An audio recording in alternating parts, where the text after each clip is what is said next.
Esta es la historia de lo que pudo haber sido, de algunos equipos de Liga MX, que de haber entrado a Copa Libertadores, era más que posible que trascendieran, y hasta la ganaran.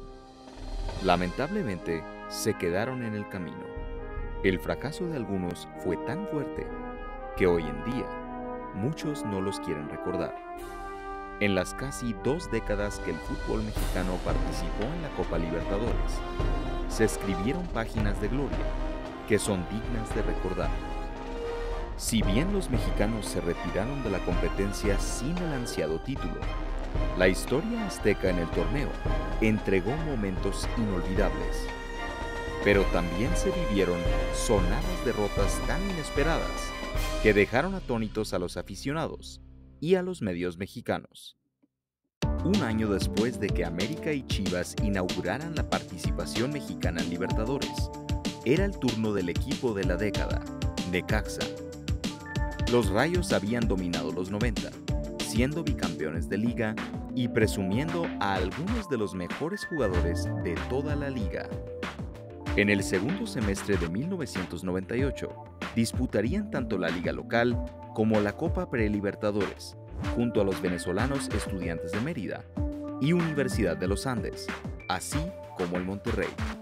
Necaxa presumía una escuadra poderosa que terminaría ganando la liga, repleta de estrellas como Adolfo Ríos, Chepo de la Torre, Sergio Almaguer, Carlos Hermosillo y, claro, Alex Aguinaga.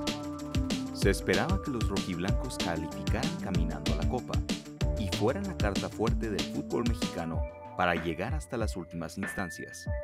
Pero la dificultad de jugar Liga y Prelibertadores 2 veces a la semana, así como la ausencia de Hermosillo, quien también tenía contrato con Los Ángeles Galaxy, le pasó factura al equipo de Raúl Arias. Sorpresivamente, tras 4 fechas en la Prelibertadores, Necaxa se encontraba en último lugar, pese a que ganaron los últimos 2 partidos para ponerse en 9 puntos. Monterrey y Estudiantes de Mérida alcanzaron 10 unidades, dejando a los Rayos fuera. El consuelo necaxista fue quedar campeones de liga el 13 de diciembre de ese año, cuando vencieron a las Chivas en pleno Estadio Jalisco. Pese a estar en problemas de descenso y venir de un torneo donde lograron apenas 11 puntos en el verano 2000, el Atlante competía por llegar a la Copa Libertadores 2001. Junto a Deportivo Táchira y Deportivo Italchacao de Venezuela, así como el Cruz Azul, los Potros luchaban por el sueño de jugar el torneo más prestigioso de Latinoamérica. Atlante tenía un plantel competitivo con figuras como José Abundis, Germán Arangio, Salvador Carmona, Carlos Hermosillo y Jorge Campos como sus principales arietes. Pero el espectro del descenso en la liga obligó al Atlante a enfocar la mayor parte de su energía a mantener la categoría. Quedaron en último lugar del grupo con 3 puntos y 13 goles en contra. Deportivo Táchira y Cruz Azul pasarían a la fase de grupos de la Copa Libertadores 2001 y la máquina cementera se convertiría en el primer equipo mexicano en llegar a la final, cayendo ante Boca Juniors. Pasarían 8 años después de la debacle del Atlante para que otro equipo mexicano se quedara en el camino. Esta vez, ya no era en una competencia previa, sino en la primera fase de la Copa misma, en una eliminación a ida y vuelta para acceder a los grupos. El Pachuca de Enrique Meza era considerado experto en enfrentar torneos de Sudamérica. En 2006, conquistaron la Copa Sudamericana contra el Colo-Colo de Chile. La base de ese equipo se mantenía: Miguel Calero en la portería, Damián Álvarez y Chaco Jiménez manejando la ofensiva, y jóvenes mexicanos como Jaime Correa y Paul Aguilar. Además, en 2008 ganaron la Conca Champions, ganándose el derecho de representar a México y la CONCACAF en el Mundial de Clubes.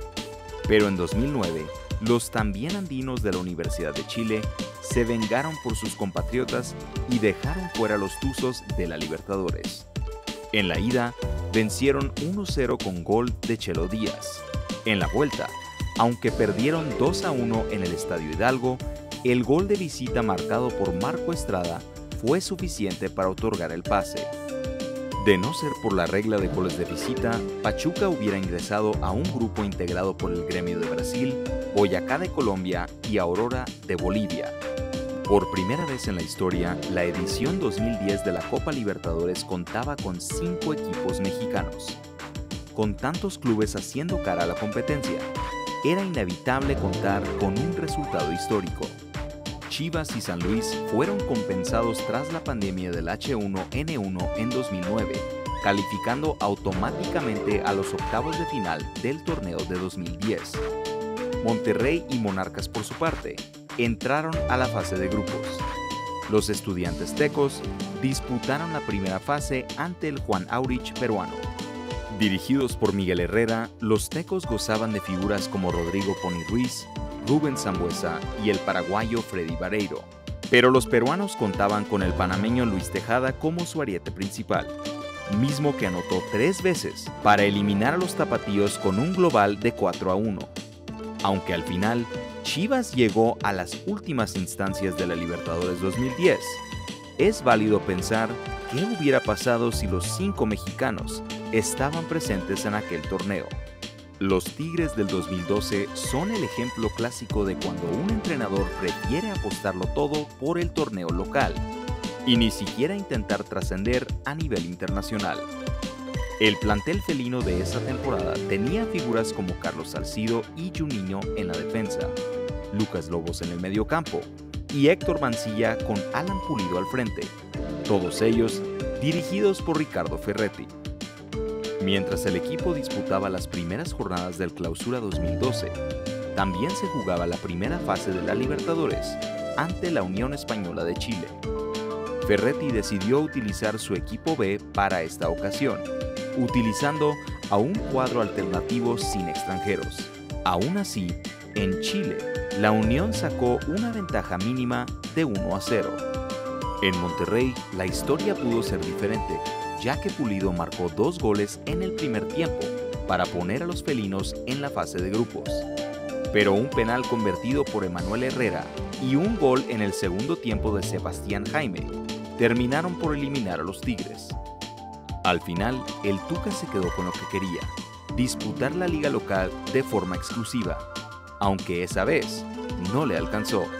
En semifinales, Santos Laguna los remontó con goles de Oribe Peralta para dejarlos fuera de la final del fútbol mexicano.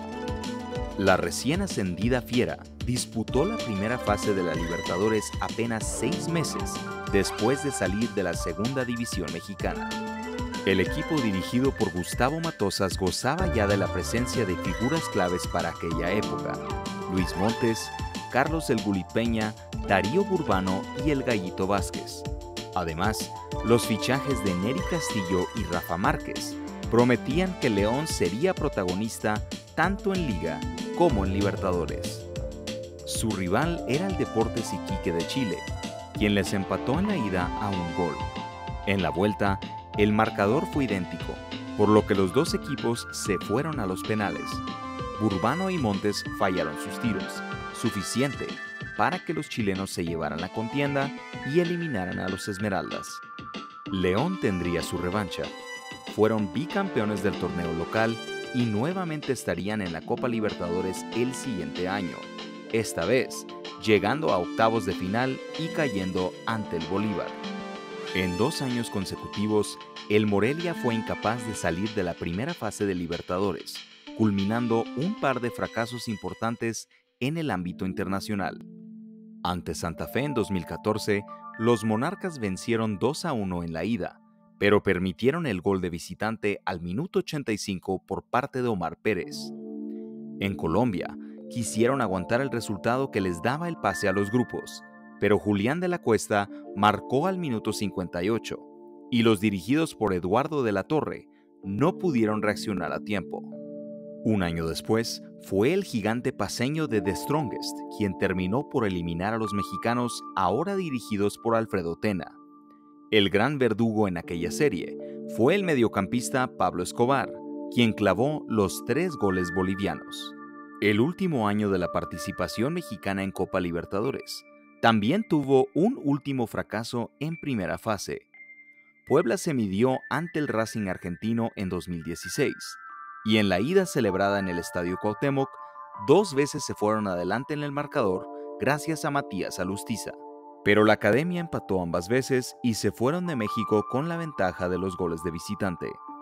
En Avellaneda, Gustavo Bou hizo el único gol del encuentro para dejar a los poblanos sin su única Copa Libertadores.